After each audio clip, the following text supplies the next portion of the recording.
हमारा आज का टॉपिक है जी राइटिंग प्रोसेस। हमारे राइटिंग का जो भी मोड हो, वो लेटर राइटिंग हो, रिपोर्ट राइटिंग हो या फिर एसे राइटिंग, उसके लिए हमें प्री राइटिंग चाहिए होती है ताकि हम इंग्लिश प्रोफिशिएंसी के किसी भी टेस्ट में हाई स्कोर कर सकें। अब हमें आइल्स इंस्ट्रक्टर्स, पीटी इंस्ट्रक्टर्स या यूट्यूबर्स टेम्पलेट्स या स्ट्रक्चर्स तो प्रोवाइड करते हैं, लेकिन क्या कभी सोचा है कि आप उनको यूज़ कर कर लिखोगे क्या? क्या कभी ऐसा हुआ है कि आप एग्जामिनेशन हॉल में पूरी तैयारी के साथ गए हो और अचानक से एक अनसीन क्वेश्चन आ गया और आप वहाँ पर बिल्कुल ब्लैंक हो गए हो? इसी तरह आइल्स या पीटी में तो क्वेश्चंस हमेशा राइटिंग में अनसीन ही आते हैं, कभी भी कोई टॉपिक रिपीट नहीं होता, तो वहाँ आप क्या करोगे? इन तमाम इश्यूज़ को एड्रेस करने के लिए pre writing inventions techniques use की जाती हैं।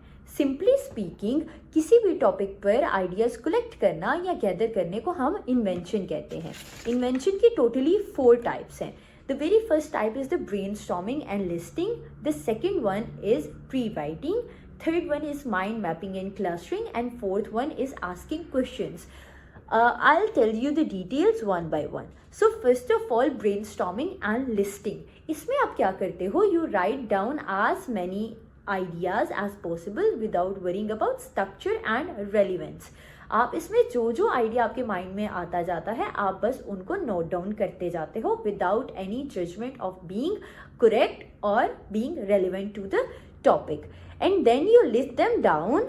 और फिर उसमें से आप चूज़ कर सकते हो कि आपने कौन से ज़्यादा रेलिवेंट अपने टॉपिक के साथ पॉइंट्स उठाने हैं। उसके बाद हमारे पास आ जाता है free writing. In free writing you non stop right about 5 to 10 minutes without focusing on grammar and structure. You just write and बाद में आप अपने उस रफ ड्राफ्ट को एक अच्छे ड्राफ्ट में चेंज कर सकते हो आफ्टर रिव्यूइंग इट। उसके बाद हमारे पास आ जाता है mind mapping and clustering. Mind mapping और क्लस्टरिंग ये होता है कि आप एक मेन पॉइंट को, आइडिया को at the centre of the page रखते हो और उससे रेलेवेंट आइडियाज़ जो हैं वो कलेक्ट कर कर उसके साथ क्लस्टर्स बना देते हो।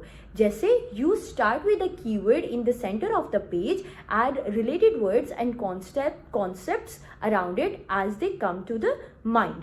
जैसे कि यहाँ पर एग्जाम्पल है आप लोगों के लिए, साइंस ऑफ स्प्रिंग क्या क्या है। साइंस ऑफ स्प्रिंग को आप दरमियान में रखोगे और उसके साइड्स पे जो जो उससे रिलेटेड चीज़ें हैं, जैसे longer days, flower blooms, colour all around, तो वो आप क्लस्टर्स बनाते जाओगे। जिससे क्या होगा, आपके पास इतने ज़्यादा आइडियाज़ आ जाएंगे।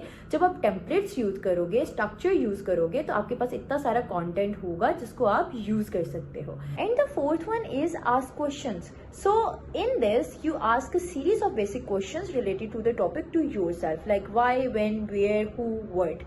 You can ask a question to yourself like what is the purpose of that writing, how many parts are in the question. You can ask like what are the advantages of that topic, what examples support my ideas.